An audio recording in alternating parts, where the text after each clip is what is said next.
Hi, welcome to another edition of the Shabbat Torah study. Obviously, a couple of weeks ago, Craig said he was going to be busy with his family, and he is, and that you guys get stuck with me and my IT guy who got us online, Kirk, and it looks like Lisa's on the line too. How are y'all doing this evening? Just fine, thank you. Actually, Happy Shabbat. It is me on the line, Larry. Oh, really? Oh, okay. Yeah, my plans changed. It's next weekend now that I'm going to be up in the air flying my son from Waco, Texas to Ohio to see his new niece. He's become an uncle as we become a grandparent. So I'm happy to chime into your program and contribute to what you have to say. All I have prepared for this evening is a return to Zechariah. So I'm going to follow your lead, Larry. Oh, really? Okay. Well, this is a new one on me. Okay. Well, we had several instances of screenshots that had been put up in the Unpopular Truth group. We were actually Amy Bass and I were in a pretty heated debate with several people who just apparently rode the short bus to school and don't seriously consider Yahweh's words. We actually had a guy this week ask the question because he was in total opposition to Yahweh's nature. He said, now, if Yahweh, and he's convinced it's a you, Yahowah, if Yahowah, or however they say that, didn't want us to fear him and didn't have a place called hell where he could torture us eternally, why would we obey his commands? Now, that's quite a beautiful concept, because I think the last monster I want to be around for all eternity is one that wants to seriously beat me down and throw me in hell and torture me for all eternity. And, of course, all of us in here tonight know that that doesn't really encapsulate Yahweh's nature. It's not who he is. It is not what he's about. We know that right away because he says so when he made Adam. You could probably enlighten us here, Yada. What do you think? And by the way, there's a number of things I'd like to thank you for, Yada. I mean, seriously. But the Hebrew national hot dogs is one of them now. Okay, just to get that out of the way. I'm glad I deserve credit for something. Yeah, I would agree with you. It's this notion that you either obey this religious deity, or he is going to see to it that you are tortured forever in hell, makes him perverted, makes him very much like Allah, a disgusting deity, not lovable by, absolutely not lovable. So when he says you should love Yahweh with all your heart and all your soul, it's crazy talk, because someone who would say, do everything I command or I'm going to torture you in hell forever is sadistic. They have no business having a family and no business providing advice for anyone. They're incapable of love. So the religious deity is a non-starter. It's why Christianity and Islam and whoever the boob was that made this statement about God have created a false God that demeans the character of the real God. And I'm going to start here with Dabarim, and there's a whole number of words that go into this presentation.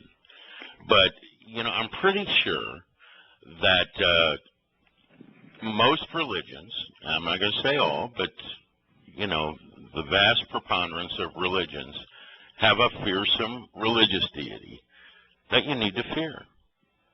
And I would say they all have one that needs to be bowed down to. Would you say that's true? I mean, Yeah, I think that clearly in Islam, the Quran says that Allah must be feared, and He is a terrorist God who threatens to torture people forever who do not go off and kill for Him. And in Christianity, you either capitulate to your God's every whim, or He will torture you in hell as well. And there's everybody presents the Christian, or excuse me, the Old Testament of the Bible as a wrathful God who must be feared. So it's pretty common, you know, in Buddhism. Being one with the God is to achieve nothingness, and there are a number of religions where nothingness is the end goal, and where the God doesn't have a hell. For example, in Judaism, there is no hell. I don't know how they eliminate everything that is said about Sheol, but they have eliminated it from their religion. But the first part is interrupt. The God is to be feared. The God isn't to be loved. The God is to be feared, and the God is to be worshipped.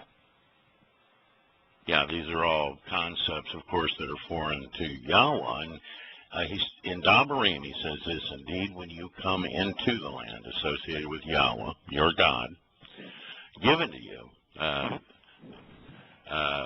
you shall not accept, teach, imitate, or perform any of the disgusting religious ways of the Gentile nations. Yep. Now, all of those Gentile nations at the time were ubiquitously involved in religious worship. They all built temples, and their gods were all extraordinarily fearsome. And if you look today, the two most popular religions, Christianity and Islam, both have gods that are to be feared, and that both have gods that must be bowed down to, praised, and worshipped. So, and yet, even in Judaism, there is some bowing involved, isn't there?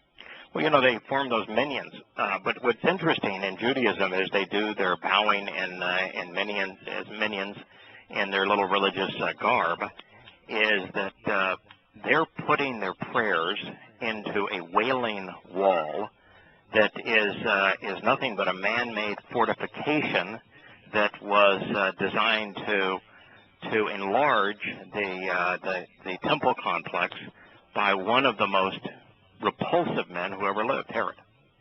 And that's what they're bowing to, and they're not talking to God. They're not citing Yahweh's testimony. They're stating by rote a rabbinical prayer. But yes, they're bowing. They're bobbing their heads up and down as they recite their religious prayer. Well, they're paying homage to him regardless. I mean, or worshiping regardless, yeah. It's like the Islamic, you know, they talk about praying 5 times a day and how religious they're being. They're not talking to their God. Their God is unknowable. They're reciting a religious text, and not even citing the Quran. They're just citing a religious text by rote, unthinking, robotic. A God that would be pleased by such a thing is an individual not worth knowing. Would be a madman. Well, I view secular humanism as the same way, with the best example being Mao in China. Yeah. I mean, he's got all the symbols. They just deified the state as opposed to a god, but they made him into a god. He's got his little red book, and everybody bows down to him. And same thing. You have the same thing with Lenin and with Stalin in Russia. You know, we're in the two nations that epitomize socialist secular humanism. Both nations turned men into gods. They chiseled their likeness in stone, just like they did in the Gentile nations of history. And they emblazoned their statements as if they were scripture. And it's even true in more modern contexts, even more modern than Mao and Stalin and Lenin, the creep that runs North Korea. He presents himself as a god. And if you look at America's founding fathers, they're enshrined like gods. You know, it's a temple and a shrine to Lincoln and to Jefferson and to Washington. So we're the same. You know, Lincoln's Gettysburg Address is a patriotic prayer, Scripture.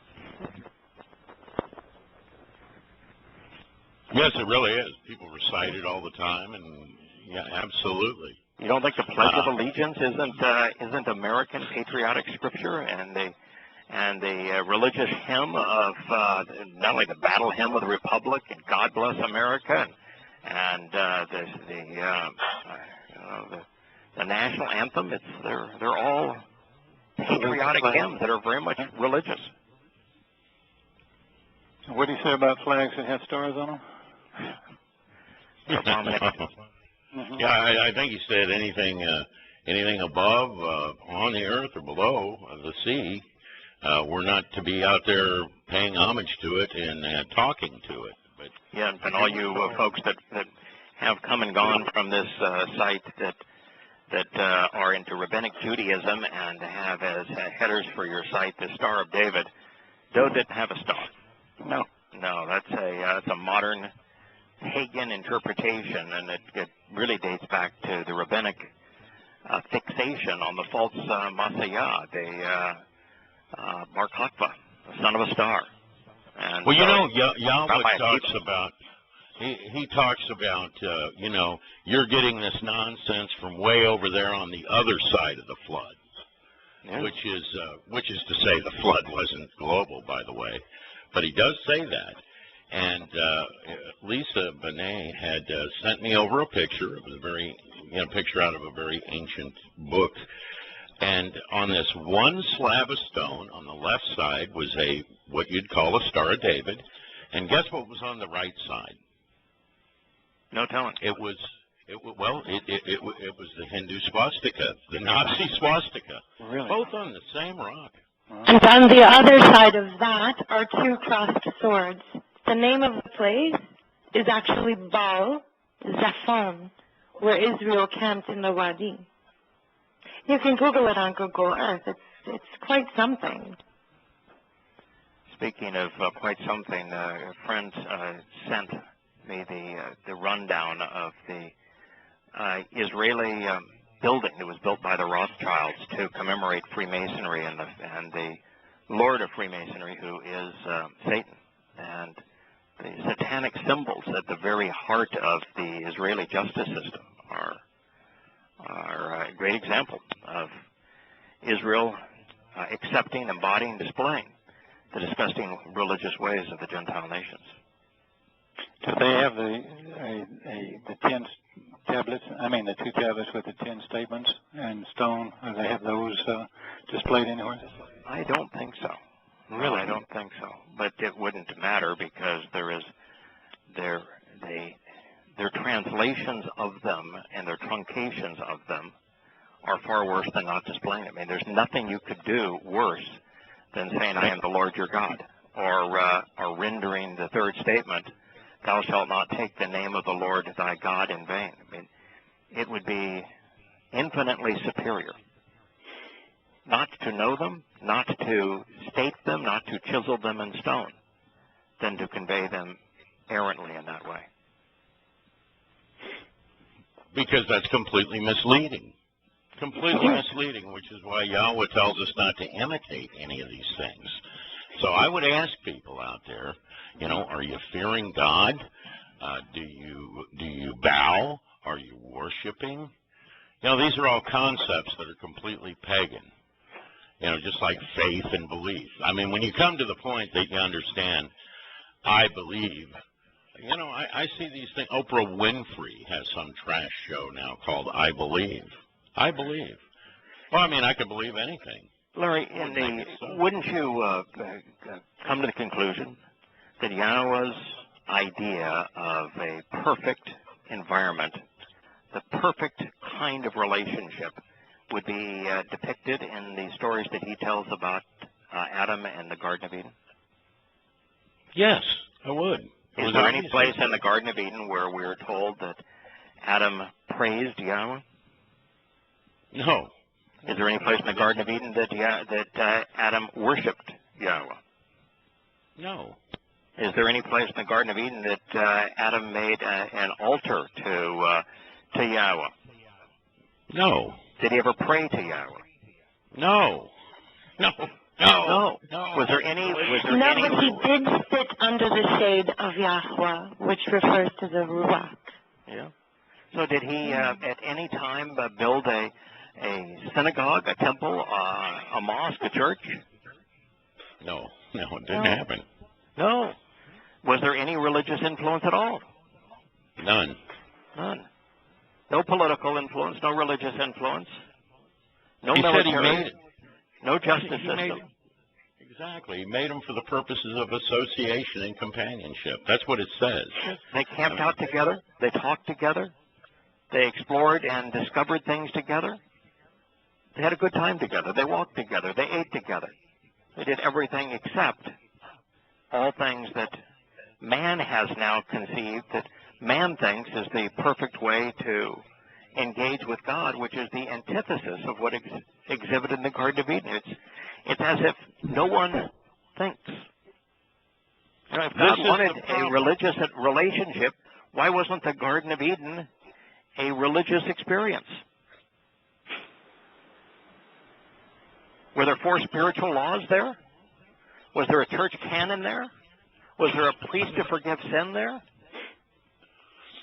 Nope, no, nothing religious about it, nothing at all. So I think a pretty good time to be had by all that was there was what there was there. And he even realized Adam was lacking companionship, and he gave him that, There's only one time where Adam showed any concern, any fear of Yahweh. And it was only after he had chosen to rebel against him, and then he wanted to hide from him. Yeah, sure. I think by what he had done. Embarrassment. Yeah, more than fear. I believe he was embarrassed, and the reason they showed up naked is because that covering, that ruach, left them. It's as simple as that. Yeah, it's just there was you do a comparison in the 119th Mizmor. Interesting that they call that Talahim now. Didn't you find something on that, Lisa, on Talahim, where they changed Mizmor? Yeah. Apparently, the word Tahalim, which is a rabbinical word, is derived from Phoenician Canaanite religious hymn to Baal. They were called songs or Tahalim. But Tahalim also means in Hebrew to strike with the hand, to pluck, to... But apparently it was a favorite Tahalim song to Baal, Adonai. What's interesting is that not only does Yahweh use the term Mizmor, and you find the term Mizmor throughout the Psalms, particularly the Psalms from Dod. He'll say this is a Mizmor to Yahweh, and Mizmor is lyrics set to a melody.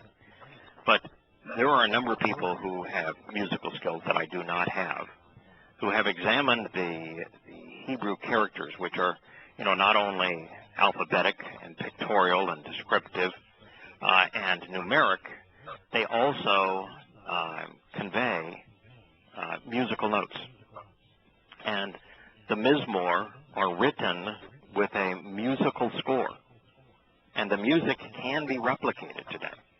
And so the term Mizmor is a perfect depiction of them. And there is an advantage of singing lyrics.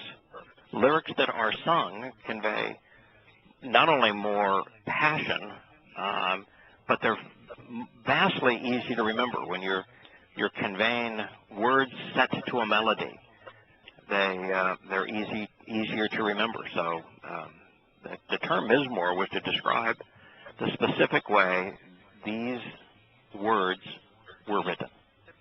That's why you use jingles to sell things. Yeah. People remember them. It's also why when you look at the 119th Psalm is a great example. The 119th Psalm is 8 verses to each of the 22 letters in the Hebrew alphabet in alphabetic order. When you're creating that kind of structure, 8 times or 22 times, you have 8 statements, 8 verses.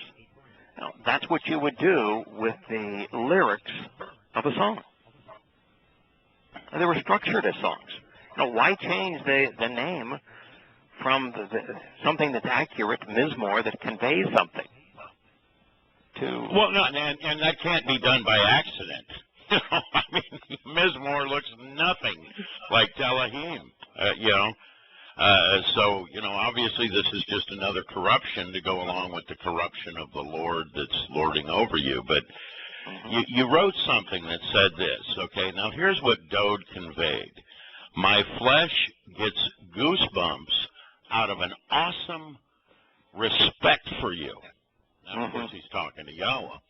And because of your means to achieve justice and resolve disputes, and there's a very good word there, mishpat, which equates to the 7 Moed Mikra, I am genuinely respectful and completely awed. He's completely awed because of he was blown away because of what Yahweh actually did to take care of sin, that nobody else gets punished but him. Which is what's so interesting about that, Larry? Unbelievable. Is Yahweh, in Dode's ordinary flow of time, Yahweh hadn't done it yet. Oh, no, I know this. And here's Dode getting goosebumps about his recognition of what Yahweh promised to do in the Torah. And he figured it out because in the most important story in the Torah, which is the story of Yahweh forming the covenant relationship with Abraham, Yahweh says, I'm going to provide the lamb. And so when he's reading that, and then he realizes the connection to the Passover lamb, he put it together. He used his mind to make the bien connections between things, and he knew in advance that this was Yahweh's plan, and he got goosebumps recognizing what God was going to do, even though he had not done it yet. Pretty profound. It's absolutely awesome. But you know what? And that's the word used there. He's in awe. He's in awe. He's in awe. It's awesome. But now we go to the religious. I want to go to the religious corruption real quick, and then just bring about a perception you had. The KJV says, "My flesh trembleth." And by the way, when somebody starts putting th on the end of the word, just walk away from whatever they're saying. It's nonsense. My flesh trembleth for fear of thee, and I am afraid of thy judgments. Then, if we go to the NIV, my flesh trembles in fear of you. I stand in awe of your laws. Okay. Now, what you write next is that this is yet another case of parroting of monkey see, monkey do. And this is beautiful, because there are a number of ways that you can look at corruptions, and you know they're corruptions right out of the gate, and this is one of them. No one was thinking, as you all know, and I've mentioned, Dode was paired as Sadak. That means vindicated, okay, with the mishpat, the means to resolve the disputes, which is why Yahusha showed up to begin with. And you add a dozen times, so there's no chance whatsoever that the writer of these Mizmors would have been trembling in fear over being called righteous and innocent, or Sadak. Well, there you go. That's kind of a problem here when we look at religious copy edits. And the problem that they have is they may change a word here and there, as you know, and then they're in opposition to 50 passages elsewhere. Correct. And this is the problem we got. Yeah. You know, we go down here to Yah, as you know, one of my favorites.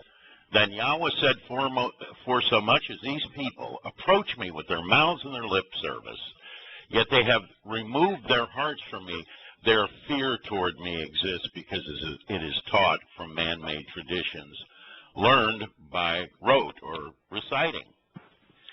Now, how is it possible that the greatest instruction could be you should love the Yahweh, your Elohim, with all your heart, your might, and your soul?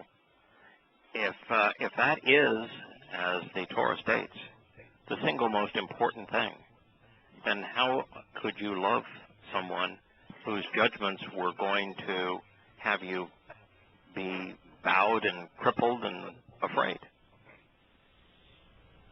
You couldn't. I would hate somebody like that. Because religion is like being the state's child. Obey authority. Mm-hmm. Yeah, that's why It is Paul the wrote state's that. religion. Yeah. Islam is no different. Yeah. Matter of fact, in Islam, a Muslim, to give a flower to a girl, apparently, Allah will nail a nail in your head, pull it out, and nail it back in. I mean, this is horrendous. Yeah. Yes, it's the nature of Pauline Christianity. It's why in Paul's premier letter, the letter to and for the Romans, he told all that would be crippled by his poison pen that you must submit to your government. And so from Paul's perspective, his religion and governance, even Roman governance, was associated with his God. He said it was put in place by his God. And in fact, it was put in place by his God.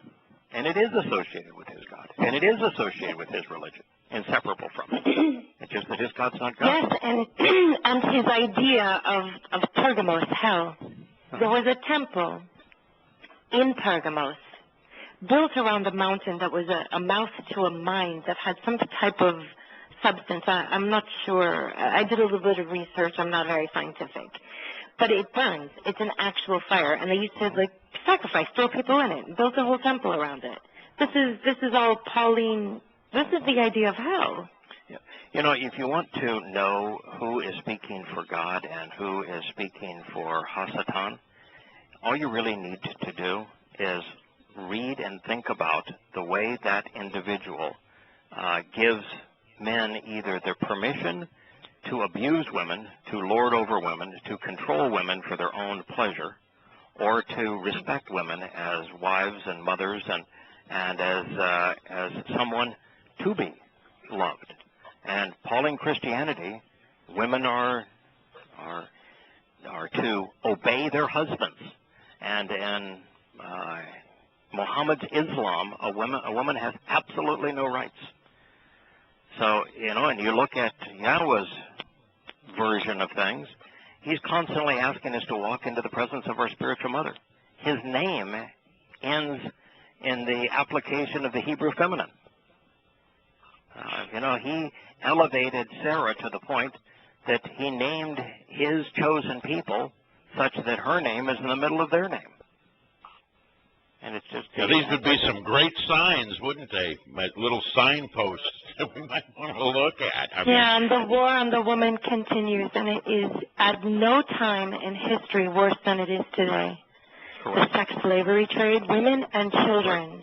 Correct. In Christian and Muslim nations. There are 10,000 little girls that are born in America, that are American citizens, that are being sold and bought as sex slaves. Little girls in America. In addition to the American abuse, there are over 1 million little girls who are kidnapped, enslaved, gang raped, and sold as sex toys by Muslims around the world. There's 250 million Muslim girls who had their genitals mutilated by their mothers. In Saudi Arabia, tens of thousands of women servants are tortured on a daily basis by Muslim women. I mean, I don't think there's ever been a time where women are treated as poorly as they are now. In America's Armed Forces, a woman has an 80% chance during her term of service of being sexually abused. And today's highest academic institutions, during the 4 years a woman is there, she has a 25% chance of being raped. Wow. And So it here doesn't in matter the if socialist, secular Caribbean, it is no humanism, different. Islam, Christianity, doesn't matter. We have become a grotesquely immoral society. We might want to try this one out since you brought up, paying homage to Rome, which is apparently what we do when we pay our taxes. They have set up rulers and kings This is Hosea now, 8:4. They have set up rulers and kings.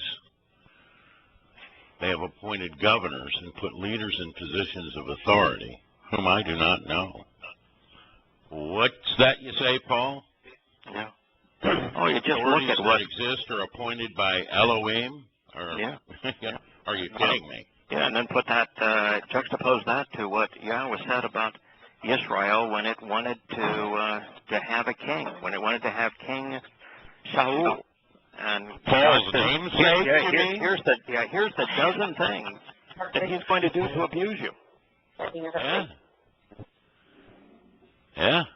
And every one of them Why are true. did Yahweh, in the first condition of the covenant, before you could even begin a relationship with him, why was the first thing that he said, you have to walk away from your country? Yeah, as a matter of fact, that's one of my favorites. There's a number of reasons for that, because first it tells us something about free will, doesn't it? Mm-hmm. Yes. Instead of your own volition. I mean, look at the standard religious material, and it will talk about how God's commanding Abraham to walk away. So the very purpose of having Ha-Satan in the garden, which was to provide choice, wasn't it, is done away with that very statement. You know, Yahweh doesn't command me to do anything. No, there are no commandments. Right, he There are can scare instructions, the hell there out are of me. teachings, there's guidance, but there are no commandments. Yahweh is not into commanding. He's into guiding. That's what you do with children. You ever tried to give your child a command? That's the cheat sheets I had in the jar. You mean shy of threatening them with a beating or something like that? No, you can't do that. You know, and you can't command them. You lead them. You instruct them, and you tell them why. Sure. Yeah, in fact, I would like to just for a moment think for a moment of you made the comparison to religious nature. What was the first thing that Yahweh said about Adam in the garden? Did he say, you know, I made Adam so that he could bow down to me? Or did he say, I'm going to get on my knees to lift Adam up? Yeah, that's what he said. Of course. Didn't he tell us his Matter of purpose? fact, when he blew the Nesama into his nostrils, and you know that he bent down to do that, didn't he? I mean, straight up, right off from the start. Well, that's the yod in his name. There's a hand reaching down to lift us up. Yeah, I didn't mean to interrupt you there. Two people at the end of it, yeah. Oh. Yeah, there's not even a chance that he was commanding Adam to do anything. Not a chance. And that's why all religion is just like looking in a mirror where everything's upside down and backward, you know, and it becomes pretty two-dimensional because it really, in religion, any religion, it seems to me that you're bowing to this fearsome religious deity, and you're showing him how scared you can be of him, I guess. Yeah. You know, when Yahweh told Abram to walk away from his country, what country was it? The most religious one on the planet, Babylon. Right. Yeah, is not actually mentioned, but he was in the city of, Ur is mentioned as a city. Ur wasn't a country. It was Ur originally was part of Sumah. Sumah then was incorporated into to Babylon, and so at the time of Abraham, in fact, he even calls Ur of the Chaldeans. Chaldean is Yahweh defines as Babylon, and the term that he uses, of course, is Babel to define and describe Babylon. And so since he told us that he was in Ur of the Chaldeans and he asked him to walk away from his country, he is telling all of us to walk away from Babylon, from Babel, and all the things associated with Babel, which is walk away from the Lord, walk away from Satan, walk away from confusion, walk away from the most religious and political and militaristic place on earth at the time. It's the same message as when he saves his people from Mitzrayim. He's freeing them from human political, religious, economic, and military oppression. It's the exact same message. The message of freeing them from Mitzrayim as it is the message of freeing them from freeing us from Babel. But the difference is with Babel, it has to be our choice to leave.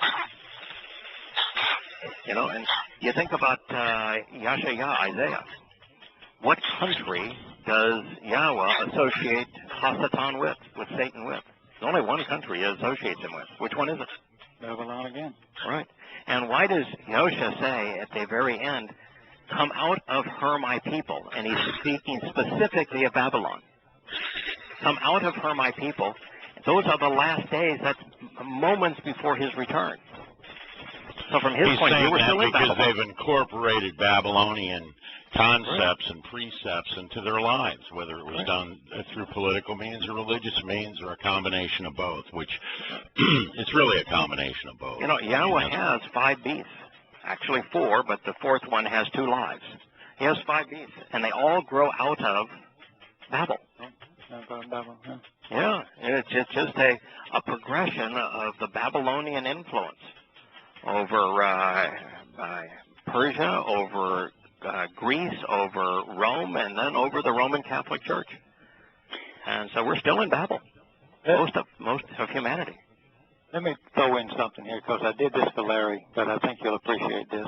Because you've, I remember when you figured out it's 666 years from the time Shabbat made his prophecy to the time of the 50 CE. Yeah. So and let me just tell you some stuff that I've looked up today for Larry. Okay. You'll appreciate this, I hope.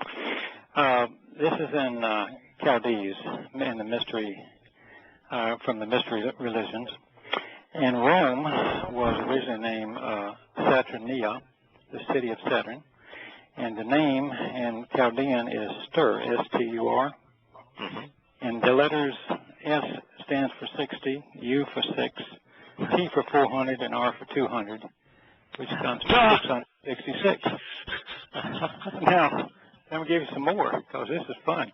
I don't know what it means much, but I thought it was really interesting. Oh, it doesn't mean much? No, I think you're spot on. This is Rome, right? I thought it was fun, and I knew Larry was. This is Rome, is that right, Kirk? Saturn. That is Rome. That's the name for Rome, or Saturn. It's actually the name for the original name for Rome was Saturnia, which is spelled S-T-U-R.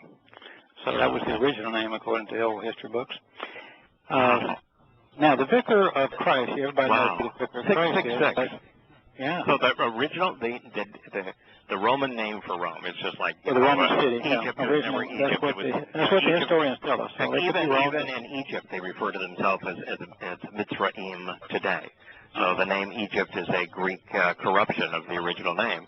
The name Rome is a Greek corruption of the name as well. So the original name was after their god Saturn, and Saturn is 666. S-T-U-R. Vicar of Christ. You hear that all the time, but the original, what it should have said is the Vicar of the Son of God. Vicarius Filii Dei, D-E-I. And the letters, of course, now I know somebody's going to say, so I'm going to clear the deck to begin with. All the letters in Latin are not all numbers, but there are the I's and the L's, the V's, the C, and the D's are. Later there was an M, but that was a combination of a C-I and a backwards C, but that was much, much later. But these are the letters.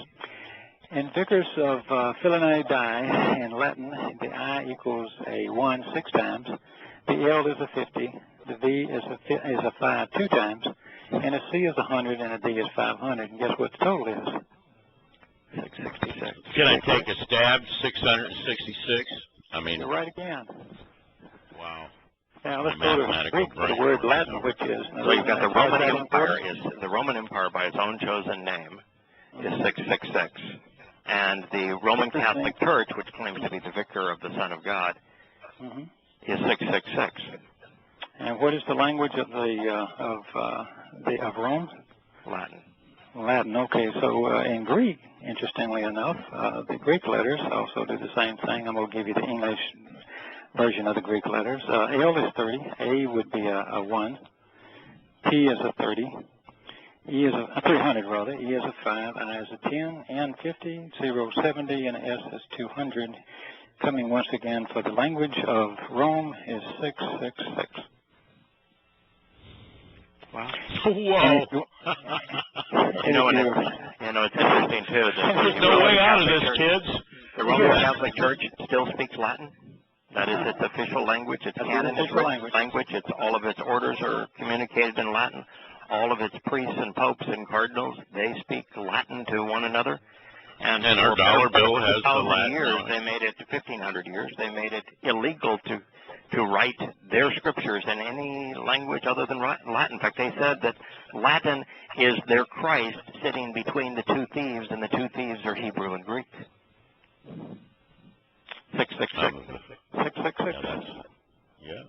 Now, there's one other little aside, and this one I don't have the number breakdown, but in Hebrew, the name for the founder of Rome, which is Romulus. You know, remember Romulus and Remus? Romus is 666.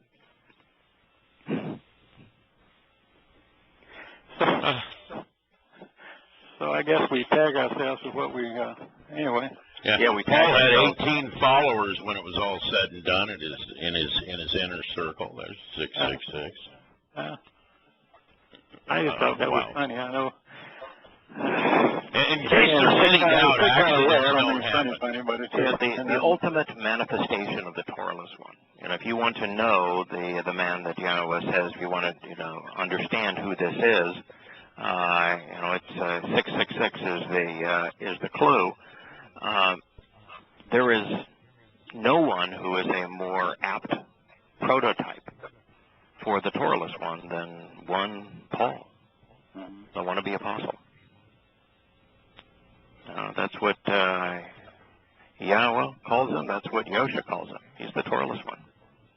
That is astounding. I'd like you to email that to me if you could, Kirk. You know what's so interesting? And it's not just the repetitiveness of 666 there, but the very fact that Yahweh, and this is the only place I know that Yahweh ever did it. In the Shabbat prophecy, he tells us just because it's a long time between the time that I'm telling you this prophecy and the time that it will come to be. Don't think for a moment that it won't happen. Are you aware of any other place?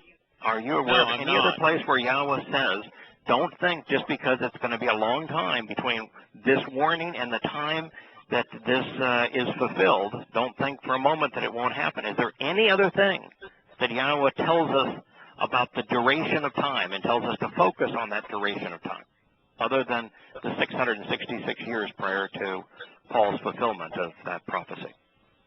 No, not that I'm aware of, and he pins it down because he has to be at the fulfillment of the Moed Mikra in Jerusalem, and Paul was there. Claiming a Gentile audience with a gargantuan, unmanageable ego, with a fixation on the male genitalia in opposition to circumcision, with an intoxicating message that is the plague of death, named Shaul. Hey, I'm not trying to tap dance around it. I mean, it's pretty obvious to me. Have nowhere to hide. Truly, that's one of the more stunning prophecies. I mean, it's a stunning prophecy. But it's not. It doesn't stand alone, because the whole story of King Shaul is a prototype for the wannabe apostle Shaul, Paul. And and you're kind of cheating a little bit too, because that over in Daniel, he talks about this horn that's lowly and little. Yeah. Yeah. What does Paulos mean? And association with Rome. And what's Paul? He's a Roman. What's Paul? His premier treatise to mankind is his letter to the Romans. Letter to the Romans. The very beast that Yahweh said would trample upon the whole world. And he told us to listen to them. Listen to them. Yeah. Right? Behave for them. Do what they tell you to do. They're there because God put them there. Yeah, he told them to Islam, to submit and surrender to them, to Islam.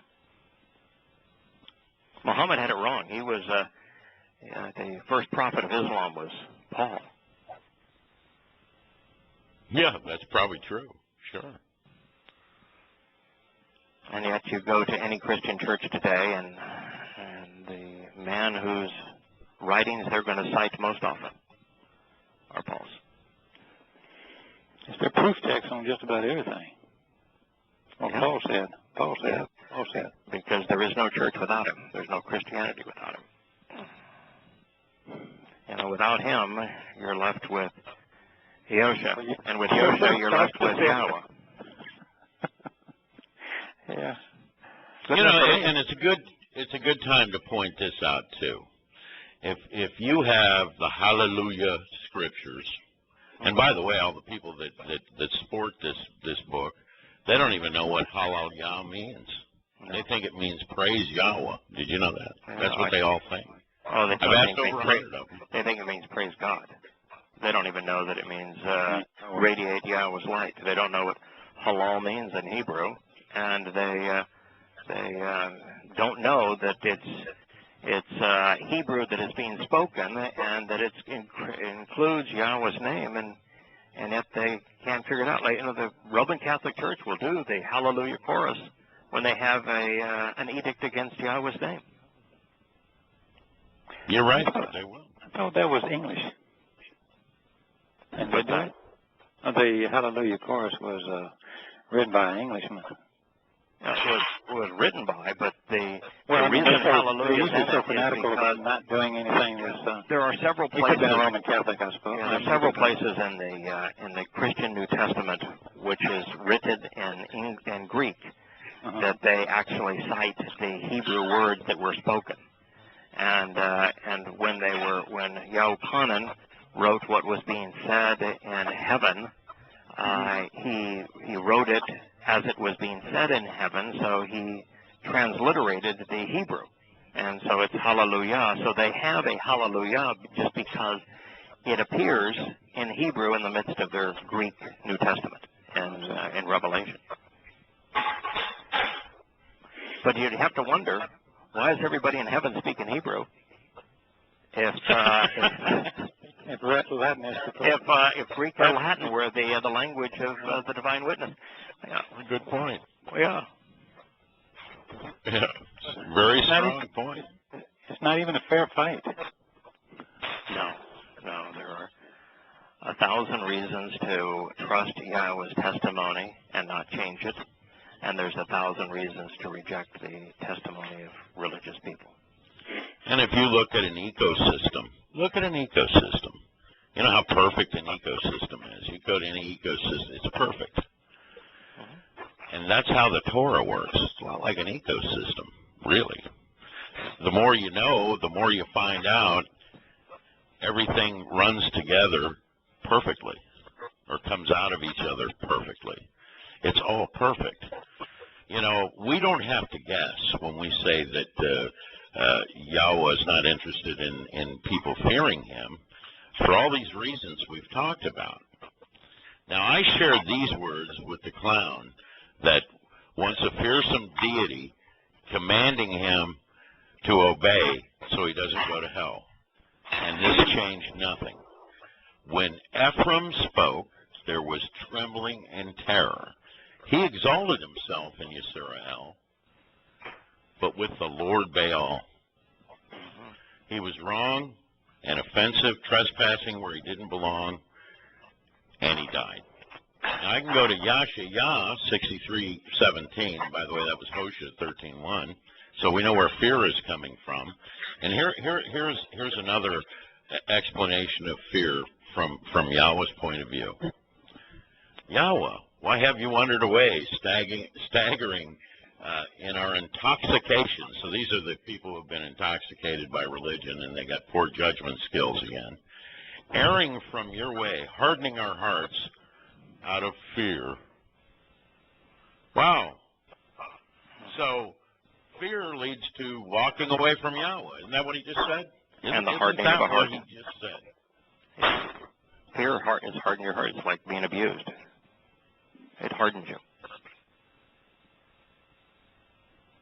You know, it's now. You look at those women in Saudi Arabia that are being demeaned and abused by their husbands and their fathers, and they go off and cut off the arms and legs of servants because someone who is abused abuses. You know, it's if you have to cower in fear, you're going to impose terror on others beneath you. It is so they feared, and so their hearts were hardened by their own fear. You can't fear and love. It's just impossible. No, Do you think that's one of the reasons he doesn't want to be called Lord? Oh, I think there's an infinite number of reasons he doesn't want to be called Lord, and the most important of those is that his whole purpose is to lift us up so that we can be with him. And lords don't lift up; they put down. So it's the inverse of his prime directive. Where do you put a lord in a family, in a loving family? It's the antithesis of the place prime to be. directive. Yeah, it's the antithesis of the prime directive. That's why he hates being called Lord more than anything in the book that you've been citing, Hosea.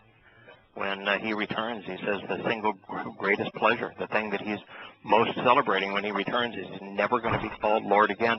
And the Zechariah text that we've been reading from the 13th chapter, what does he say? That the moment that he pours out the spirit of reconciliation and acceptance upon Israel and Jerusalem, he says the names of the gods made by human hands out of the elements of the earth, they shall be spoken no more, never again remembered. Yeah. So what is the primary name that will never be spoken again? Lord. Lord. Well, I find it really significant on Lord, Lord, and then you turn around to him and they say, but Lord, Lord. Yeah, he says no one. No one. Calling me Lord is going to enter the kingdom of heaven. Not one. No one. And then what did they do? Not listening to him, once again, they said, but Lord, Lord, didn't we do all these wonderful things in your name? You know, and they threw out demons, and they built mighty Ephesus and did major miracles. And he says, get away from me. Yeah, I don't know you. Yeah, By the way, who does those things? Those of you who are Torah. No, I mean, who does those things? Who builds buildings and they cast out demons in his name and they prophesy in his name? Yeah. That sounds like Christians to me. Right. I don't know if anybody who else was trying to does. show off with his miracles. Paul. Yeah. Paulos and Christians. All in all, American. That's the line of a Catholic saint is that you have to have a miracle attributed to you to be a Catholic saint. Oh, yeah, that's right. Your image has to show up on a piece of burnt toast.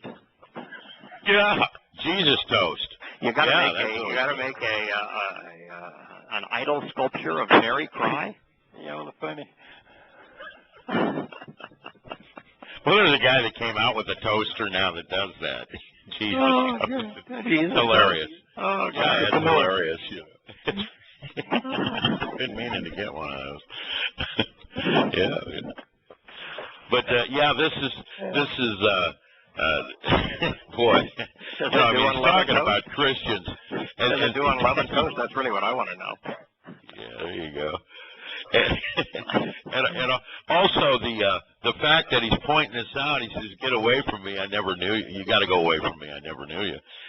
One of the other that points out he's not omnipresent. By the way, he said I never knew you, and then he tells them that they're Toraless. Yeah. Right. Yeah. But it does say that he's not omnipresent and omniscient. That argument that we discussed the other day from the emailer, that you can't be omniscient, you can't know all things. If Yosha is saying, "Get away from me," I never knew you. Well, you can't be everywhere at once.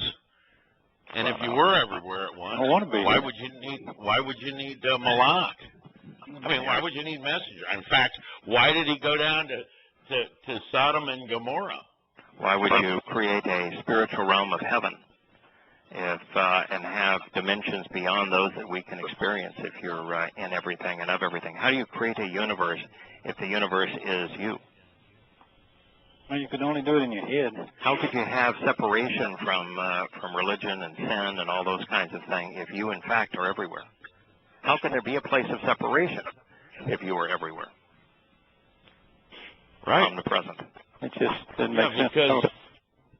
Because Sheol, as you point out, that's defined as a lack of Yahweh's presence, and we know that because, Hosea had to let go of Yahweh's spirit in order to die and the physical body die, and his consciousness the next day, not dead, his consciousness experienced Sheol.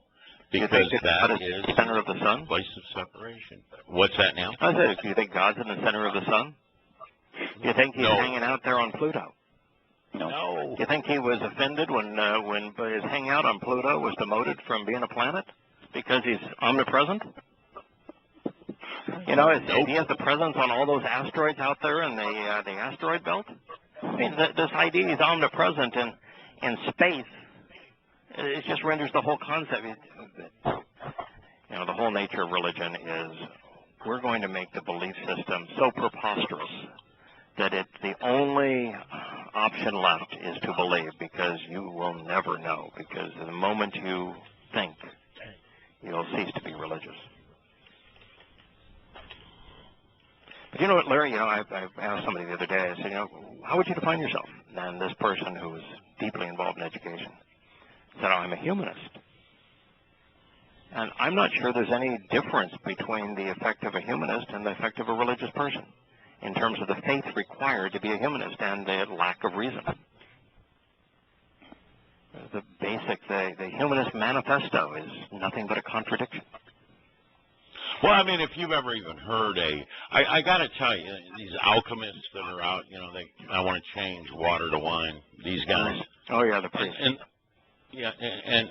some of them are very bright. But they can't make they can't walk past all these wonderful things that they can do because, yet they will say, well, obviously somebody created this dimension. They will say that. But don't they consider that the individual who did create this dimension, left letters that proved it? Yeah.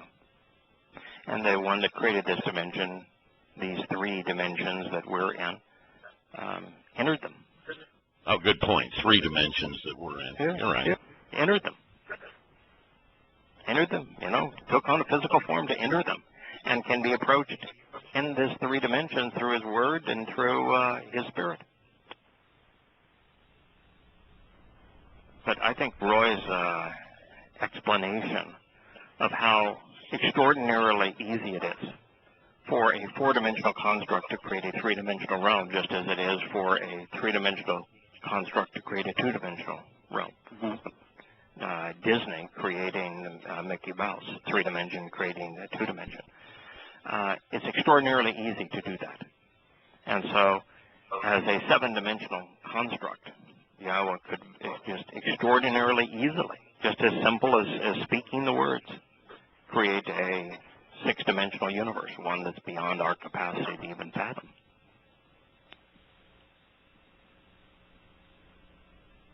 Yeah, and as you say, very easily. The thing that surprises me is that instead of looking at the secular humanist academic pinhead you were talking to, that he's a secularist, or whatever he said. What happened before the Big Bang that Yahweh mentioned? The same Big Bang that Yahweh mentioned 3,500 years ago. What caused the Big Bang? Where did it come from? Yeah. Well, of course, they can't go beyond the Big Bang because prior to the Big Bang there is no time. Prior to the Big Bang there is no matter.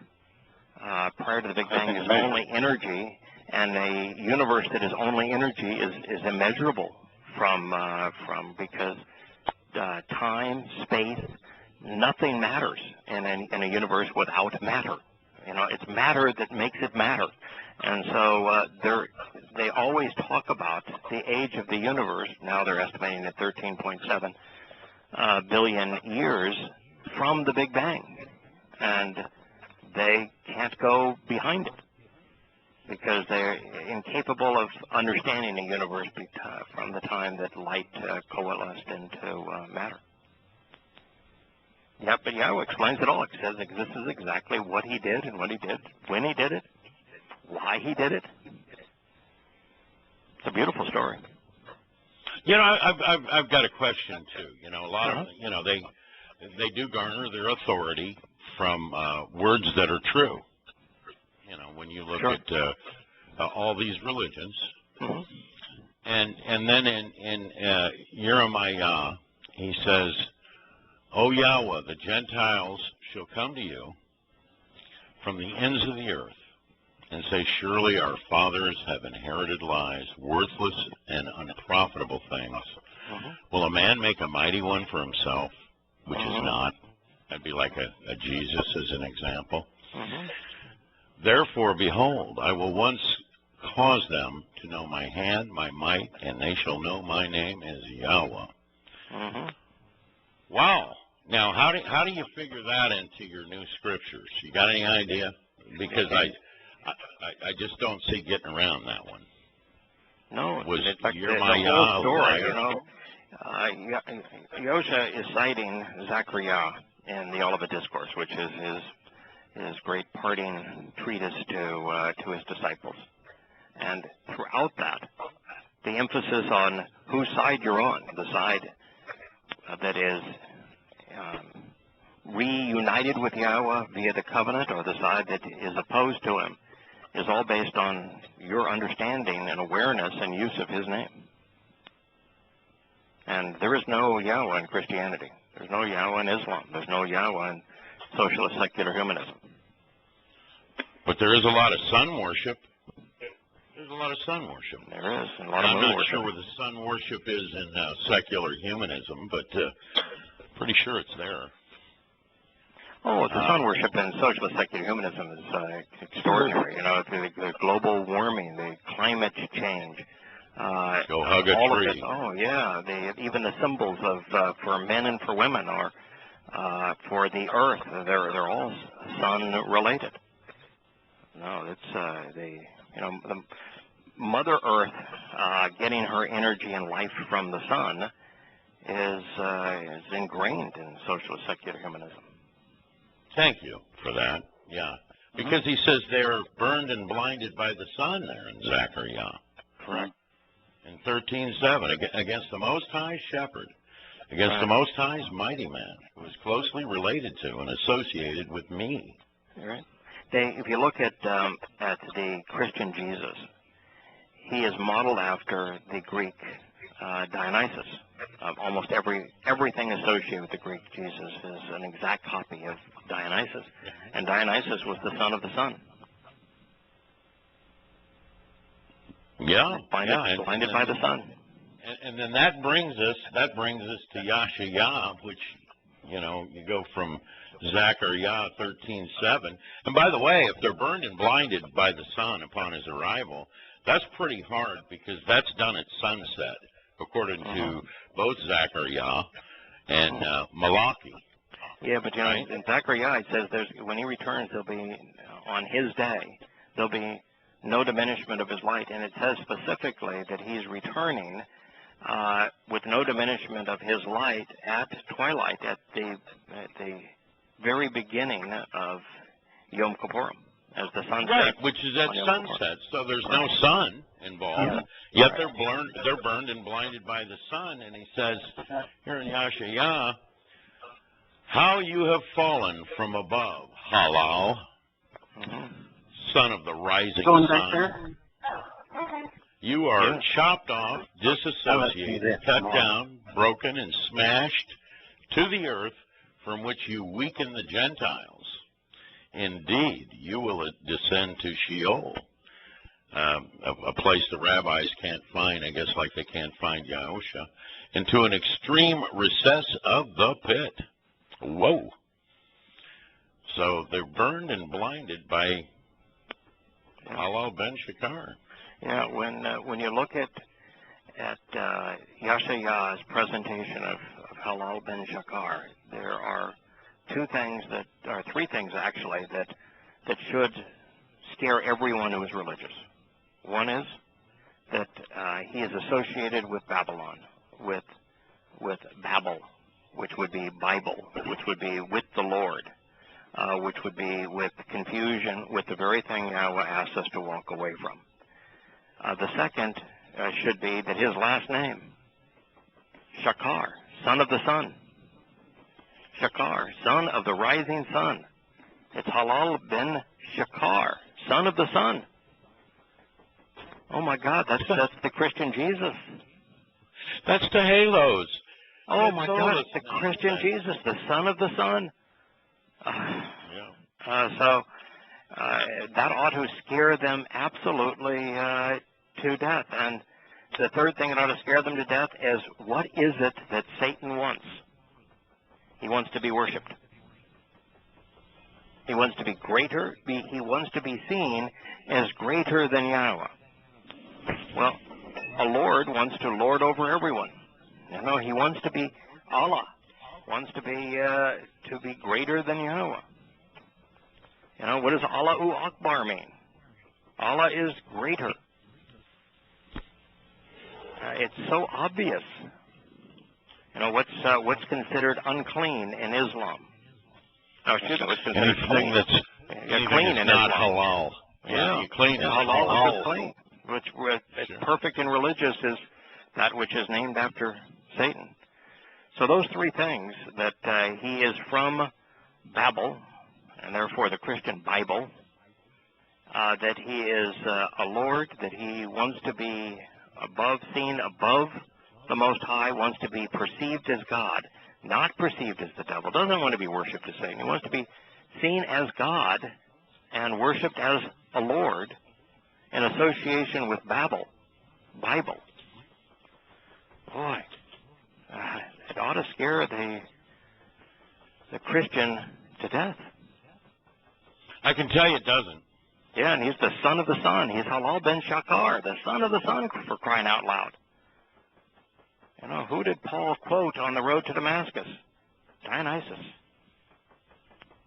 son of the sun. Goad. Yeah, kicking against the goads. Yeah, right. And I think Yahweh says, if you put words in my mouth that I didn't speak. I mean, that's quite literal. Yes. You're going to wish you would die, and that of course tells us that Paul is beyond just simple death. At the that second separation there. Yeah, He's it didn't say that going over Paul, on the far side. It never says that Shaul, is going to die. It says he's the plague of death. The greatest plague that humanity has ever known was the Black Plague, called the Black Death. And do you know that the Black Plague, the Black Death, still exists? It didn't die. It didn't die off. No, I did. I've actually heard that in the last 2 years. Yeah, it still exists in the South Pacific Islands. So it still exists. It did not die off. Plagues don't die off. People die from plagues. And so when he's calling Paul the plague of death, he's saying that you are someone who is causing a mass extinction of individuals. And no one has ever caused more people to die separated from God than Paul. So his victims die, not him. No. I'm going to volunteer. I've volunteered many times. I hope I have the opportunity to be one of the witnesses at his trial. At his trial? Yeah. There's a few people I want to watch their trial. I've had people openly attack Yahweh's words, and when I was trying to share them with people who probably could have listened had these idiots not jumped in. I want to see those trials. I mean, I'm sure they're just small trials, but I'd still like to see the look on their face when I'd like to be there at the new religious rock star Bergoglio. I don't even know who he is.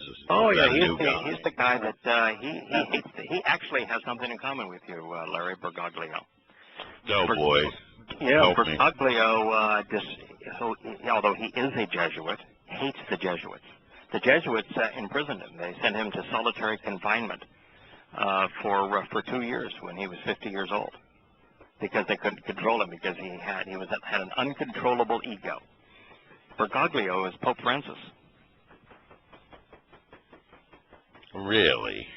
Pope Francis' Lovely. past is unbelievably troubling. Yeah, he was a Jesuit, and the Jesuits came to recognize that he was a madman, that he was I knew he was a power Jesuit. hungry, that they couldn't control him, and so they sent him to a timeout and put him in a lightless cell, painted blood red, without windows, where he was there for 2 years. Very loving group, these guys, I'm telling The you. Jesuits, yeah. So you can rest assured that Bergoglio hates the Jesuits as much as you do. Well, I just, I hate the Vatican, I hate the Jesuits, and I hate all the people that oppose Yahweh, especially when the Jesuits are just the army. They're the Intellectual military snobs wing of of the Vatican. yeah, the intellectual snobs of Roman Catholicism. Yeah, sure. Yeah, they know it all, and they're in the God business, guns, oil, and drugs. That's what they do. But they're just a military wing of the Vatican. I know what they are, and they're just a part of the Vatican. To me, whether I say Jesuit or Vatican, they're interchangeable. Yeah, And but I will say the worst very thing that fact could they have a possibly have Jesuit. happened to them is Francis. That's the worst thing that ever could have happened to them, even though Francis is a Jesuit, because they imprisoned him for 2 years. Of course, I look at Francis, and Hawley pointed out, they call good bad and bad good in the end. Of course, I understand most people can't tell, right side up from upside down today, and that was the plan, That's been the plan all along. We watch, you can watch almost any movie, and in the end, if it's a sweet family movie, somebody's philosophy gets turned around, and suddenly they're good. Good is the person that obviously gets on the path that is good. It's sort of like a map was laid out, and let's say 1 million people were given this map, and they pass it on to your sons and daughters and whatever else, and then the maps either got destroyed, thrown away, a few people hung on to those maps, and at the end of this map is your pot of gold, whatever. And so the people that get there are thoughtful people. They're not necessarily polite or nice, or it really doesn't describe their personalities other than they are vigilant people. Actually, I think that vigilant is an ingredient that is part of the process of getting there. But you get there by being right, not by being good. Vigilant is like turning on the flashlight. It's vigilant means that you're paying attention, you're being observant. But being observant in and of itself won't get you there. Ultimately, you have to be right. Dode is the favorite person in all of humanity with Yahweh. Was Dode good? Hardly. But Dode was vigilant, Dode was observant, and Dode was thoughtful, and he combined those attitudes and preferences and abilities into ultimately being right. That Yahweh didn't call him good; he called him Sadak. Yeah. Sadak doesn't mean good. That was when you said that. When you said Sadak, it means right. You point. I know, and by the way, I did a note on that after that because it was a profound point. It's profound. Yeah, he's right. So what he's saying is that when Dode wrote the 119th Psalm, that tells us how to observe the Torah, that he was right. The choka and the pekudim. Right. Yeah, those four words that display the heart and soul of the Torah and what it means. Yeah, he says, these are inscriptions that cut us into the relationship. This is the means to achieve justice and resolve disputes. These are the terms and conditions of the covenant. This is the proper response to what Yahweh is offering. Those are those 4 words. And what Yahweh said, he didn't say he was good. He didn't say, hey, that song is really good. No, he said it's right. And it's being right is what you want. Yahweh provided teaching And we are tested on that teaching. Right. You want to be right. You want to have the right answer. What's the right answer? Walk away from religion. Trust and rely on Yahweh. Walk to Yahweh and become perfect. Observe the terms and conditions of the Torah. Circumcise your sons on the 8th day. Circumcise your sons. Those are the terms and conditions. You want to be right. When Yahweh asks us to join Him 7 times a year, you don't want to be right on time. You want to be right there. You know, it's getting it right. That's what Dowd did. He was right. And he prioritized. Yeah. Dowd is the antithesis of Paul. Yahweh says that Paul is the plague of death, and he says Dowd got it right. Dowd is right. So when Dowd wrote that the Torah is perfect, lacking nothing, and restores the soul, and the Torah is easy to understand for those who are open-minded, he's right.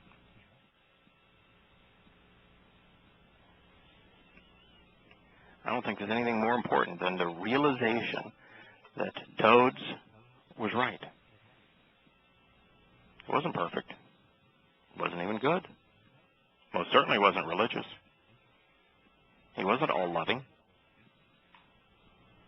I mean, Dowd really goes into some tirades. There's a lot of folks that he hates. So Dowd was right to hate. I've incorporated those in a lot of notes. You know, is Yahweh all loving? Well, no. And by the way, you know, if I were going to define a moron, this is off the beaten path just a little bit, but not much, since we're talking about how Yahweh hates people too. I would say Esau. I mean, really, he would be my ultimate moron. Can you imagine being part of the covenant? You're there. You know Yahweh. You know Him. Right. You know, absolutely. You know it's real. You know this. And you run off and marry one of Ishmael's daughters, okay? Take her religion and start spouting words to a non-existent deity inside your head. Yeah. Now, that's the very definition of a moron. I mean, he's the biggest idiot that ever lived. But what did Yahweh say to those who are religious, who engage in religious activity? I hate them. Right? Yeah. Yeah. And what is when Yahweh is in Zechariah talking about the goyim that have it wrong, and the religious leaders are saying that, hey, don't blame me for the fact that so many people have been destroyed because of what I have said. And then they try to lie and say it was my lover's house. Yeah, that's religion. It was my lover's house. So you know, religion's all about love. Love for mankind. I was just serving mankind. It was my lover's house. And you know, what is this Christianity? This Jesus loves everyone. God is love. You should love everyone. You know, it's no. That is getting burned by the sun. Yeah, that is. Yeah. Those that are lost are lovers. Yeah. Where Yahweh is a hater. He is a hater. He hates vastly more people than he loves. Oh, absolutely. And that's what makes him moral. That's what makes him lovable. Yeah, and then the vast preponderance he doesn't even know. I mean, you know, so you got he hates more than he loves, and then the vast preponderance he doesn't even know. I mean, they've not even made an effort. If someone was beating your daughter, and you were watching them ravage your daughter, would you hate them? No, I'd absolutely hate them. Would you try to kill them? To stop them? Yes, I would. Absolutely. Yeah. Sure. There are reasons to hate. You know, which is really wild about Lot, and you did point that out one day. You asked me, does that seem like the actions of a guy that's Sadak? And, of course, the actions of a guy that's Sadak are irrelevant, is what that's telling me. I mean, he's either upright and on the path and considers Yahweh's words, or he doesn't, it's not about his actions. Yeah. I mean, Well, I think it's that really Yahweh not. freed Lot from Sodom for only one reason. Because Lot was a creep. I mean, you're telling me a guy that says, hey, why don't you take my daughters? I want to tell you, that's a creep. That's a guy I don't want to spend eternity with. Right, but yet, you know, so Lot, you will be spending eternity. Why did Yahweh free Lot from Sodom? Because he was Abraham's nephew. Because he knew him. Simple as that. Because Abraham was concerned about him, and Yahweh said, all right, I got it. Your nephew's down there. I'll take care of it. Thus, he's Sadat. I mean, he is. Well, Abraham is right. Abraham, we don't really know about Lot. I don't know about Lot. We never hear from him again, which is odd. Yeah, I don't know about Lot. I'm sure that somebody that knows the whole story better than I do might know an outcome from Lot. But Lot was definitely rescued from Sodom, and he was a creep. So all we really have is we say, okay, why would Yahweh do it? You know, he did say, you know, if there were 10 righteous people there, you know, I would do it. I would spare the place, and there wasn't 10. And Lot and his family were the only ones that were spared. But of course, his wife was turned to a pillar of salt before they even left it, and then the daughters turned out to be creeps. And so that too. And, and Lot's trying to give away his daughters to be raped. So I think that the whole purpose of Lot freeing Sodom is because Yahweh respected, loved Abraham and Abraham's extended family, and Yahweh wanted to tell us that he was there to spare even creeps if they're part of the family. Yeah. I mean, he gave him a shot anyway. Yeah. You know, I'm going to tell you, if my salvation were based upon my goodness, then I'd be in real trouble. I'm not to the trouble that Lot should be in for trying to sacrifice his own daughters, but you know, I'm not going to be saved because I'm good. No, I was quite overjoyed listening to this because I know what I am. Yeah.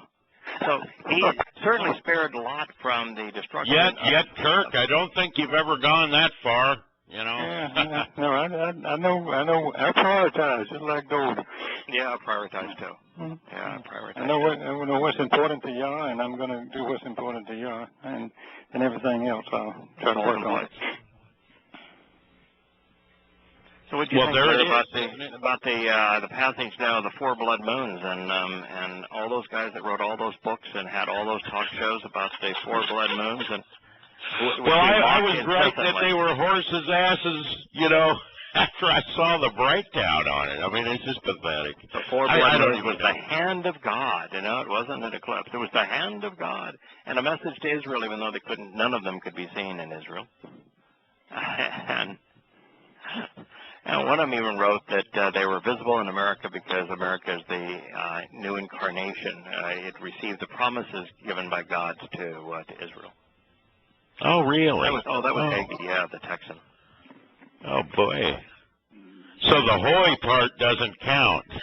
Oh, yeah. He did mention the blood moon in 2033, which is year 6,000, yeah. There is a full eclipse when Yahweh tells us there would be a full eclipse, and on a date important. And he doesn't deal with the eclipse, of course, that are associated with 33. But all the other blood moons, they're important somehow. One was had to do with the timing of some Jews in Spain, and that was important to Israel, according to that boob. Yeah, that would be very important, wouldn't it? But, you know, he's got a television show and big mega church and respected author. Well, they just make this stuff up. You know, I remember when the United States first invaded Iraq, Pat Robertson, you know, is another big time preacher. I know him personally. Yeah, he's a boob. Oh, well, he's got to be because, I could outthink him. I mean, I'm sitting there watching this guy. Yeah, I've been on his show twice. He was happy, really. Oh, yeah. My condolences. Yeah, I know. But he had the picture of once I did the 2 shows on Islam, and then I wrote Questioning Paul. And so I said, why don't we do another one? Let's you and I talk about Paul. Let me guess, you didn't get invited back on after you brought that. Did you actually get on? No, you should have heard the rhetoric back to me on that. Yeah, no. Well, it's interesting because what he said was, and he had this big picture that he had an artist rendering of a one-horned ram attacking a 2-horned ram. And, of course, we know that was, basically the Medes and the Persians, being sunk. And that's where they lost their first battle, that was in the water, by the way. Yeah. That was speaking of Greece and Persia, where Greece was now going to be coming into power, because it says that. He went on this whole, the main topic on the show was, could this be Iran and Iraq? He tells you specifically. I mean, after he goes through the prophecy using animals, after he goes through and he equates them to animals, the 4 beasts, then Daniel doesn't get it. I mean, there's no reason for Daniel to get it, and Gabriel comes back and he says, so that this is clear, let me tell you what each of these countries are, and then he names them by name. He gives you the name for each of them. Yep. I mean, no. And so Pat Robertson is so learned that he puts that it's Iran and Iraq. And I guess we got 90 seconds left, and then they're going to shut us down. But how insane is that? Yeah, I guess, too, that America has this, as God bless America, the Christian nation, the new replacement for Jerusalem. Why is it, then, that our invasion of Iraq led to the annihilation of Christians in Iraq? Why does that never get brought up?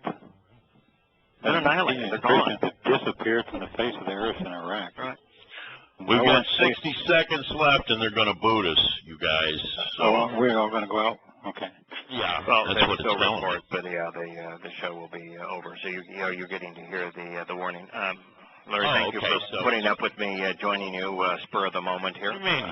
I just threw it back on you. I figured you didn't talk enough today. I tried to follow your lead, and it was. I think it was a good show. I mean, yeah, I do too. I think there's very few things you can talk about more important than understanding the first purpose, the primary purpose of Yahweh, which is to be a father to his family and to lift his children up, which is the antithesis of a religious deity. I don't know what you could say, Larry, more important than that. That's what your premise was.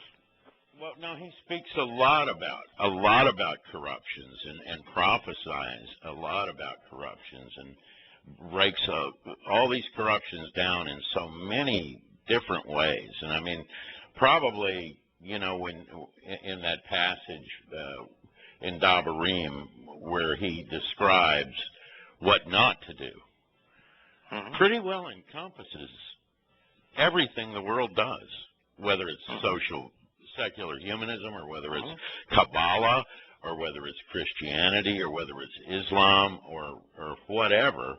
It covers all of it. And he says these are things you're not to do. And it gets down to covering pretty much every religion or philosophical bend that's pushed on the planet. Well, every one of them. His Torah instructions on what is appropriate and inappropriate sexually, and it's everything that he is opposed to is elevated and praised and accepted and celebrated in socialist secular humanism. Oh, absolutely. I mean, it's just straight up. Sadly, that's easy enough to see. I mean, if anybody's got a brain, and that's my opinion, you know, they have to realize that magic is, you know, DNA falling out of the sky, or, you know, all the proteins necessary, all the amino acids falling in a straight line that just happen to create, you know, something like insulin. I mean, these things are beyond the pale. I mean, there's 22 same number of letters in the Hebrew alphabet. Yeah, this is all very odd, you know. And of course, these are all things that Yahweh says, and he said he spoke the universe into existence, and there are those 22 letters, the same ones that are on a menorah, that same menorah that speaks of his eternal light, you know. And so as we sit there and we look at those things, and then we look at specific details, you know, and we could get into 50 of them right now as an example, the one we just talked about, the prophecy about Apollos, you know, about Sheol. You know, and if these are actually, the 6 days is beyond anything, though. I mean, that's a dead giveaway. You know, for 2-3 nights I sat there without Hebrew nationals to eat, and I just sat there and I kept thinking, it turns out all this is real. It's real. I kept thinking, yes, I got goosebumps. This is real. I got goosebumps. Yeah, I did too. I got goosebumps when I read there was an upwelling of seawater that was going to create the flood in the region of people within the Soma. And then we found the Berkel impact crater at the exact right place, at the exact right time, at the exact right size to do exactly what he said was going to occur. Yeah, I got goosebumps at that point. Oh, I was blown away with that. But, I mean, what are the odds? In other words, so now here I am, this lone voice out in the wilderness, and I'm not kidding you. That's how I look at it. And if I want to talk to a family member, I have to be talking to you up in the Midwest. I got to be talking to Kirk out west. I got to be talking, you know, to William down here in South Florida. And there's just, you know, very few people in between that, and I'm aware of it. Right. Yeah. And so I'm saying, look, I've got answers here. You know, I have Yahweh's words. They prove all these things. Why don't we sit down and take the time to really go over them? And by the way, we've added probably 10 people to UT recently that originally, you know, caught you on shattering myths. So, you know, you two guys, you're bringing them in, man. You're bringing them in. And these are learners. These are quick studies. A lot of young people, believe it or not. A lot of young people. You know, when I learned that there were 5 terms and conditions of the covenant, and that everything is presented as a hand, and there's 5 benefits of the covenant, and how the 5 benefits are fulfilled in the first 4 Moed Mikre, which were fulfilled in year 4000 Yah. And you put all the pieces together, and it is. It's like that ecosystem. Yeah, it's like the ecosystem. It's perfect. It's just perfect. It's just perfect. I know. It's so solid that once people really understand it, you know, they start the more understanding, and more understanding, and more understanding. You just couldn't be fooled. I mean, if you ever walk off the path, it's not because you were fooled; it's because you want to. Correct. Which would be stupid, but you know, Esau did it. Yeah. But when you then realize what he said about Yosha, what Yosha said about the Torah, how he claims that he's going to send a diminished manifestation of himself. You know, when he talks about the shepherd, he says, you know, he's like me because we have a lot in common. You know, it's the whole thing just fits together so perfectly. Where he tells the rabbi, you're not lifting up my presence in your Torah. He calls it their Torah. Yeah, and then you go over to Jeremiah, and he's talking about, what's it to me, these lambs you're offering? I'm the one that provides the uplifting offering of rams, you know. I mean, and he goes on about my physical manifestation in the Torah and all this, and the rabbis can't find it. They're over there wringing their hands. They just can't find this stuff. But Doe did. That's what made him right. That's why he said he got goosebumps when he figured out how Yahweh was going to provide the means to achieve justice. Oh, yeah, he was blown away. Right. But it's right there in the Torah. It's all there in the Torah. Yeah, because he agreed. Yeah. Every aspect. The only way he could fulfill his word without harming anybody that he loved was to do it himself. Right. True. Right. And to leave us with all of the evidence, all of the instructions, all of the guidance necessary to get to know him, to fall in love with him, to understand the conditions of the family, and to benefit from those from the family. He left it all to us. It's very easy to follow instructions, so long as. Well, let me ask you. Let me ask you. I'm going to ask both of you guys. How does it feel to have the key to the universe? Huh? Wonderful. I'm game. I'm game. I'm excited. Blown about away. It. I'm just, wonderful. Because Terry and I have been talking about this a lot lately. Is how the language has been so corrupted, Hebrew. How the letters have been so corrupted. Every generation has just got worse and worse and worse and worse, and the odds of being able to find Yahweh in all this mess is just amazing to me. I mean, it's just... well, how about Elohim? What we just, wow. So we changed Mizmor to Baal's prayer. How lovely might that be?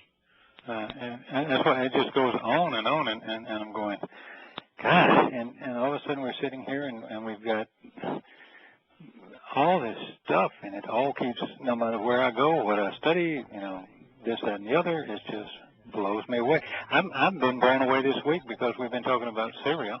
Oh, I know, the Yahshua 17, that describes how the Damascus is going to fall, how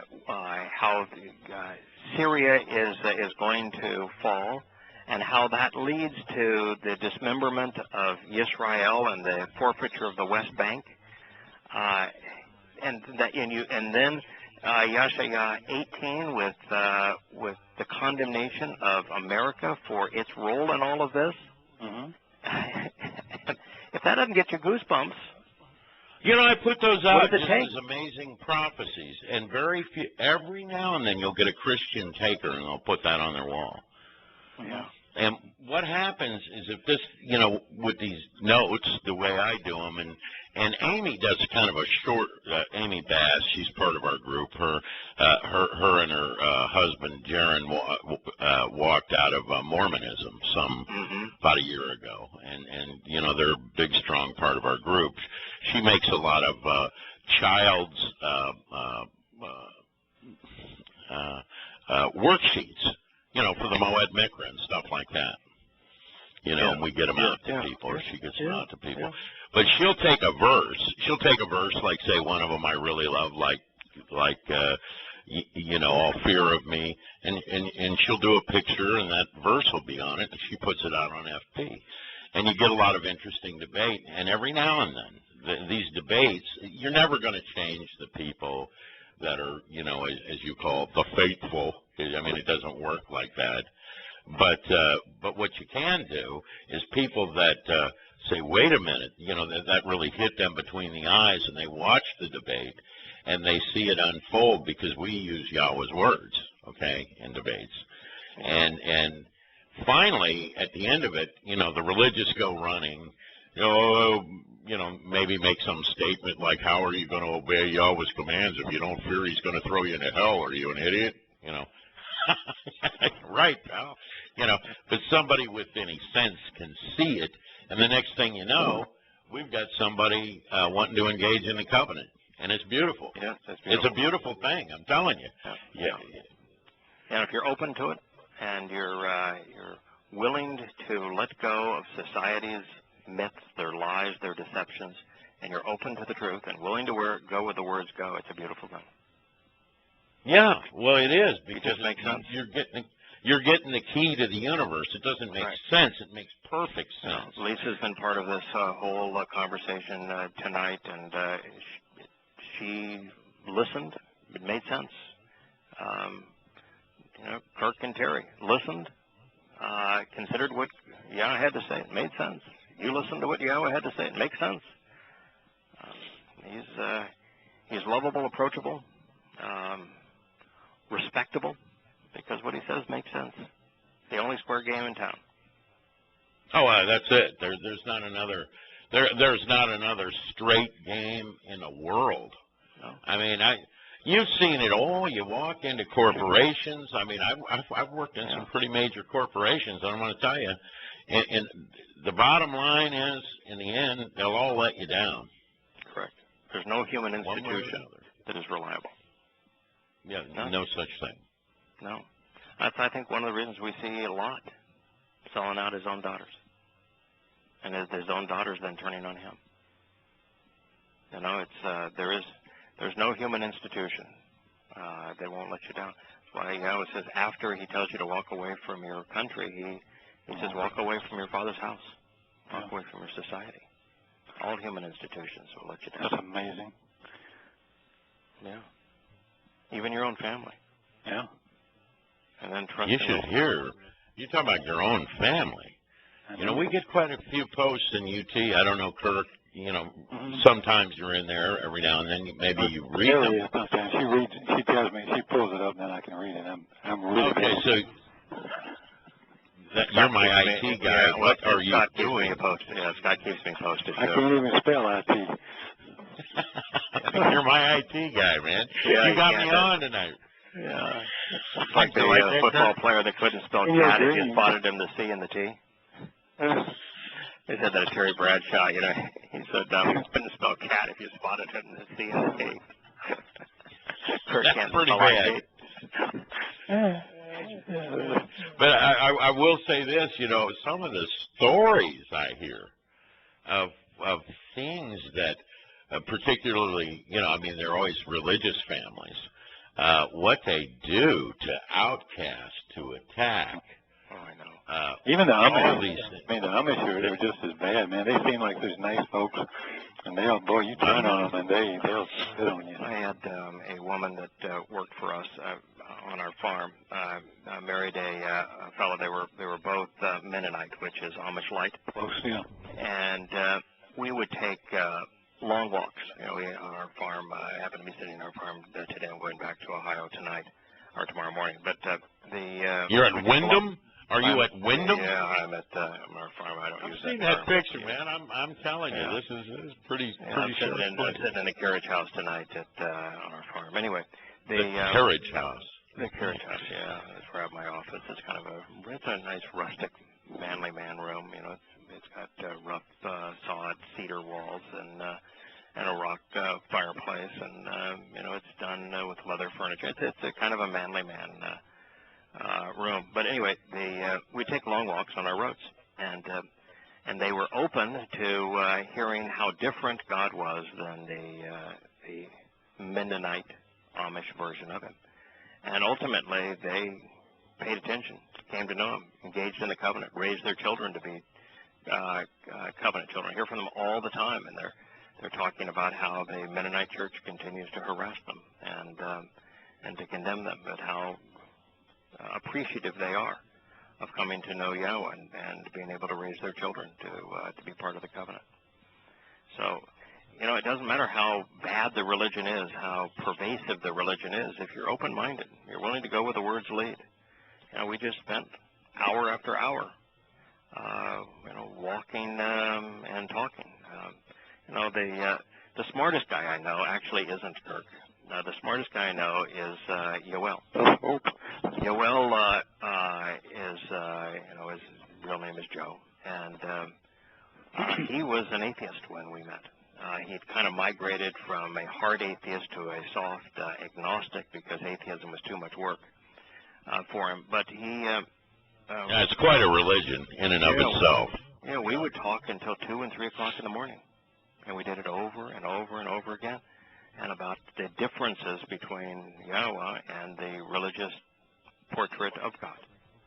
And he just kept on saying, well, everything about the real God makes sense. And so, you know, he and his wife and his children are all members of the covenant.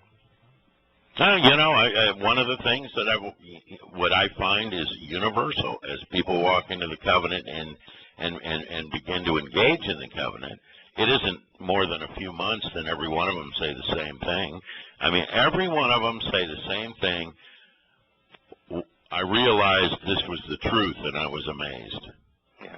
You know, people look for years for the truth. You know, that's why when it's shocking to me when you present something like, you know, God-fearing people as a note, and it proves out unequivocally that Yahweh is not a fearsome religious deity.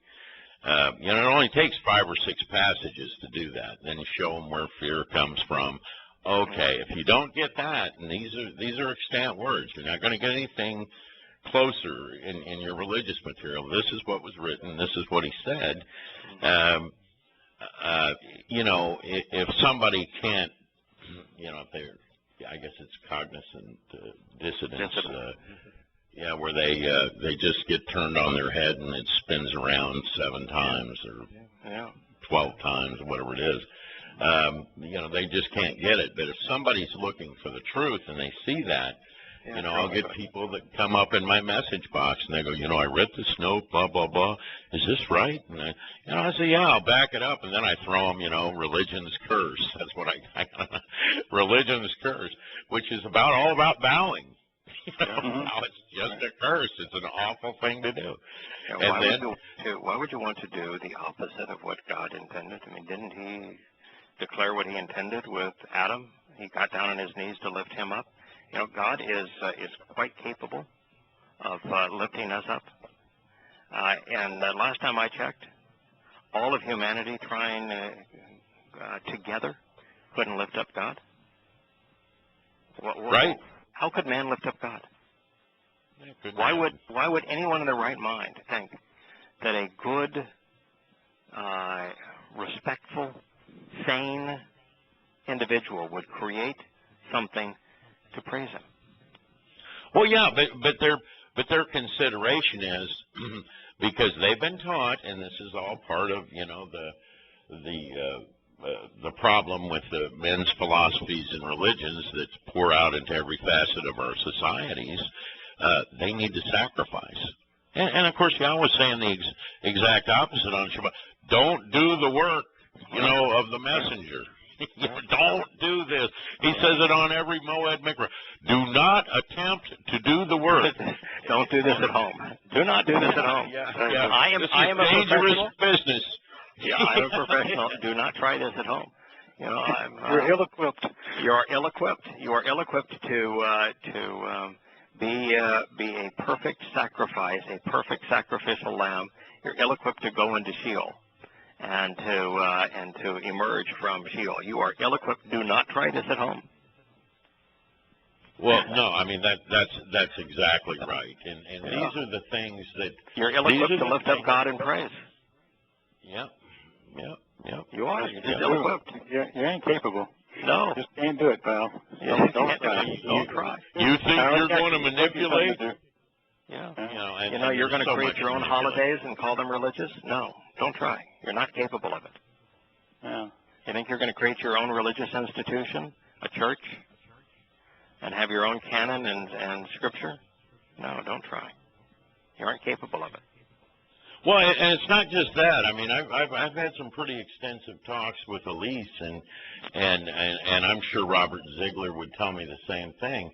It's almost astounding all the work that's done on a Shabbat, as an example, with the 2 loaves of bread, and then they starve themselves. This is Judaism until high noon, when the sun until high noon. Here we go, and then they eat some of that bread.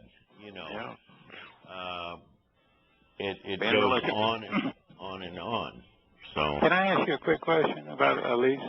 I have a new friend in the covenant, and she has a friend of hers is a Jewish lady, and they're starting to talk. And I had mentioned that Elise was on one of the programs, and I enjoyed it so much. That was like one of the Wednesdays or something. Maybe it was around Yom Kippurim or something. But is she on your Facebook thing? I mean, if somebody were to write in on your Facebook, here, I'll shoot her over talk to her? Because I think that would be helpful. Happy. She is kind of loves doing that. Well, She loves Hey, doing Larry that. and well, how does somebody do that? Do they Good night, just go to? I'm gonna bid you adieu, but good night. Okay. It was fun, Larry. Yes, indeed. And No, I by the way- appreciated it. Yeah, Okay. next week Well, I'll definitely send you an be in email, I'll Larry, definitely be in about here. the stuff you asked for, and then you can just tell me how she night, can guys. connect with her. Happy Good night. Good night. Yeah, happy Shabbat. So, okay. Yeah, I'll shoot it over to. I'll shoot you over her. You can friend her, this way. Okay. And I'll just shoot it over to her, and you can get all that happening. Well, I won't see her again till next Thursday, but I'll write it down and give it to her, and then she can pass it on to her friend, and I'm sure that'll be helpful for her to be able to. Yeah, you know what happened. Same experiences. Yeah. Yeah, what happened with her, Kirk, was Mm-hmm. that her grandma ended up hating the rabbis. That's what she said. Yeah. Yeah. Oh yeah, she had it out with them. Here you go. It's her FB page is right inside there. Right inside your message, so you'll be able to contact her. And then I'll All right, rewrite the paper can read it. We'll send it off to you between today and tomorrow morning. Okay? Yeah, that sounds good Okay, to me. buddy. Well, I enjoyed it. We'll have to do All it right, again. my next man. week, I'm so glad. it's I gonna- enjoyed it's your gonna be here. numbers. I love I it, love man. it. It was It beautiful. wasn't. It was. How do you dance around that? I wonder. I mean, you'd have no intention of dancing around. I have no intention of dancing around it. But come on, man. I just thought it was rather fascinating. Now, scholars did this long. I just pick it up, but I just read a lot of history. But you find these things and you go, wow. Yeah, I'd like a copy of that. I'll make a note of it. I mean, there's just no way around these things. There's just no way around them. Mm-hmm. Yah's number is 7. It's not 6. No. Get this one, folks. Okay, I got to go walk the dog and have some dinner, so I've enjoyed it. All right, go walk the doggy, man. Okay, Thanks. buddy. Thank you. All right. Bye-bye. Bye-bye.